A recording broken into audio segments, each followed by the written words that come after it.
Après le top 10 des joueuses les plus fortes dans foot de rue extrême et top 10 des garçons par puissance dans foot de rue extrême, j'ai décidé de faire un top 10 des joueurs les plus forts dans foot de rue. J'espère que vous êtes prêts les amis, parce que cette vidéo garantit commentaires malsains à l'intérieur. Je vous le dis, cette vidéo concernera donc la saison numéro 1, 2, 3 et 4 de foot de rue.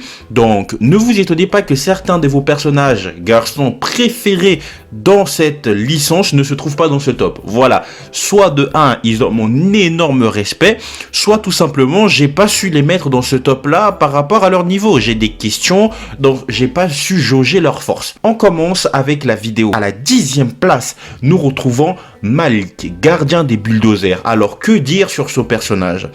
Il a jamais reçu de but de sa vie, d'accord ? Lui, il ne connaît pas la sensation de recevoir des buts, d'accord ? Lui, le mec, il arrête des buts, genre même quand il est pas au gardien, il arrête des buts. Vous voyez Joey, le mec, c'est lui qui a formé Joey. Déjà que Joey dans foot de rue extrême, c'est un gardien exceptionnel. Maintenant, imaginez Joey rentrer dans la zone. Joey dans la zone, c'est Malik, je vous le dis les gars. À la 9e place, nous retrouvons Assad. Oui, beaucoup de personnes vont me dire pourquoi à la place de Assad, tu n'as pas mis Petit Dragon. Pour moi déjà, mettons fin à ce débat. Je vais en faire une vidéo très bientôt, je pense. Assad supérieur à Petit Dragon. Dites-le moi en commentaire si vous êtes d'accord ou pas. Mais pour moi, Assad est supérieur à Petit Dragon. Le débat n'est même pas là. Le mec, il est tacticien, buteur. Et même parfois, c'est lui qui prend même parfois le rôle du capitaine.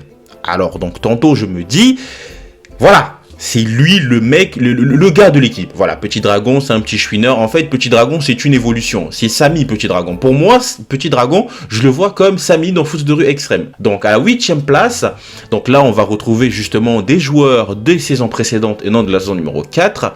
C'est Zanguezino, capitaine du Brésil. Oui, je sais que moi-même, ça me fait mal de le mettre ici. Mais en fait, il m'a marqué ce joueur. Meilleur, en fait, c'est un dribbleur exceptionnel. Comparé à Neymar, Robinho, Ronaldinho, franchement, ce joueur est un exemple pur du talent brésilien. D'accord ? Dribbleur, buteur. Il fait son spectacle, il fait son show, il est là, il est présent. Vraiment, c'est un joueur exceptionnel. J'aurais aimé le mettre un peu plus haut. À la 7e place, alors là, même moi-même, je suis pas d'accord avec cette place, mais j'ai dû le mettre parce que voilà, parfois, il faut s'y rendre à l'évidence que Ben est un bon joueur. Voilà, le petit blondinet, c'est un bon joueur, surtout quand il devient gentil. Bon, quand il était méchant, je ne l'aimais pas, d'accord ? Bah, après, peut-être aussi, je l'aime toujours pas, mais voilà. C'est un bon joueur, faut l'admettre, il a de bons tricks, il a de bons tirs. C'est un bon joueur, mettons-le là à la 7e place. Là, franchement, je vous dis que j'aimerais bien le dégager, mais je peux pas parce que il faut être objectif quand tu fais un classement de ce genre. À la 6e place, on retrouve Paolo des Skyscanners, vous savez, l'ancienne équipe de Jérémy et tout. Ce mec, c'est tout simplement un technicien hors pair. Bon, il a déjà obtenu sa technique du ballon par rapport au freestyle qu'il faisait.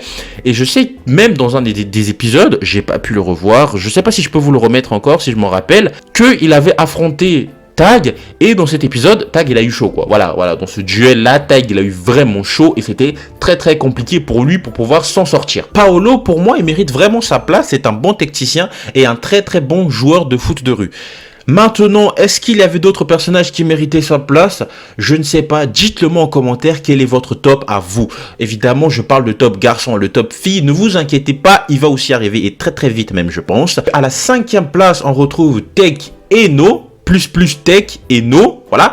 Et je parle d'eux séparément. Joueurs du foot de rue, appartenant à l'équipe des Bleus, Tech et No, là je les vois différents. Je mets 2 personnes à la 5e place, d'accord ? Et pas 2 personnes unies, voilà. Donc 2 personnes séparées, c'est pour ça en fait que ça pourra justifier à la 4e place qu'on pourra retrouver Gabriel. Mais revenons d'abord avec Tech. Tech, personnage choisi à l'Olympique pour pouvoir y jouer en tant que joueur professionnel. Donc je pense que Tech est beaucoup plus intéressant que No, un profil beaucoup plus intéressant.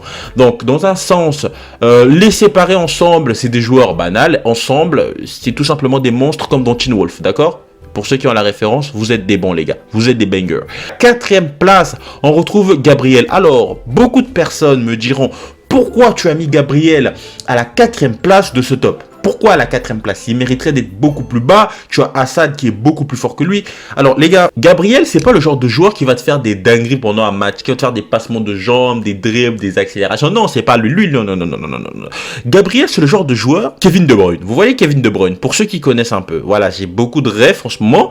Kevin De Bruyne, c'est des joueurs que tu n'as pas peur en fait. Tu n'as pas peur d'eux, mais juste par un éclair de génie sorti de nulle part, il peut te la sortir à la Giroud, bam, et but. Vous voyez, c'est un joueur que peu de gens surestiment et beaucoup de gens sous-estiment, mais qui est capital en fait pour une équipe. C'est un tacticien hors pair dans le sens où il est très intelligent.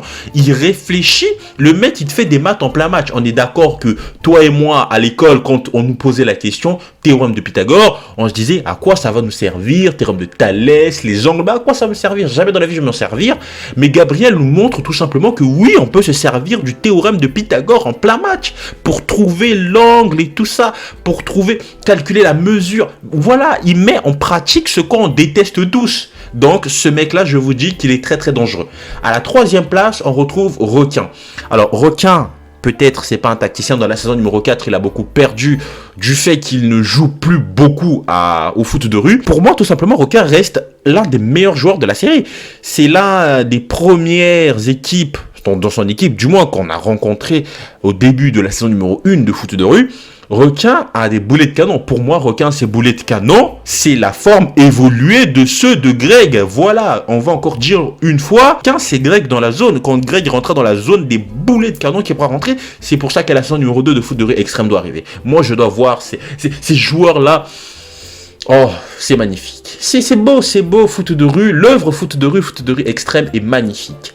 Dans la 2e place, alors j'aimerais mettre un peu quelques mentions honorables que, voilà, malheureusement j'ai pas pu les mettre là. Mentions honorables à tous les autres joueurs de foot de rue. Vous êtes tous des bons joueurs, vous êtes tous nuls, vous êtes tous meilleurs. Mais voilà, si vous ne figurez pas dans ce top là, j'essaie d'être objectif. Mais vous êtes tous des bons. D'ailleurs, pour rétablir l'ordre, mes abonnés, oui, vous qui m'entendiez, vous allez rétablir l'ordre en me mettant un top 10 pour vous. Voilà, pour vous. N'essayez pas d'être l'autre. Essayez d'être sentimental. Mettez-moi des gens avec qui je vais me dire, oui, j'aurais pu le mettre, j'aurais dû le mettre. Donc, à la 2e place, nous retrouvons Jérémy des Bleus. Alors, que dire de Jérémy? Est-ce que je peux dire quelque chose? Saison numéro 1, 2, 3, 4, c'est le banger. C'est le banger, c'est le meilleur joueur, c'est un dribbleur, buteur, passeur, tout ce que tu veux, frimeur aussi, comme tu veux. Le mec, il est présent à chaque moment. À la première place, je le mets à la première place parce que tout simplement, c'est un joueur hors pair, créateur de l'œuvre. Moi, je pense que l'œuvre aurait dû s'appeler l'histoire de Tag, au lieu de foot de rue. Mais bon, je pense que foot de rue a été un banger, quelque chose d'incroyable, et que le prénom Tag dans une saison, ça n'aurait pas fait l'enfeu. Donc voilà, Tag est la première personne dans ce classement, il troll test. Là, voilà, pour moi, c'est l'un des meilleurs joueurs de toute la série de l'œuvre foot de rue extrême. Et même encore dans foot de rue extrême, il n'a pas perdu vraiment de son jeu. Bon, il a beaucoup régressé, mais il n'a pas perdu de son jeu. Dites-moi en commentaire si vous avez kiffé cette vidéo. Et moi, je vous dis banger, je vous kiffe, ça fait plaisir d'être de retour un petit peu. Voilà, je suis en vacances, du coup, je vais essayer d'envoyer un peu plus de vidéos et tout. J'espère que vous avez kiffé. Sur ce, je vous souhaite une très bonne nuit, les amis.